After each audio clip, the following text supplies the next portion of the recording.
ஒரு நாள் இரவு பகல் போல் நிலவு கனவினிலே தாய் வந்தாள். ஒரு நாள் இரவு பகல் போல் நிலவு கனவினிலே தாய் வந்தாள்.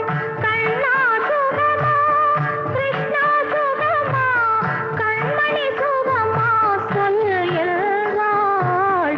கண்மணி சுகமா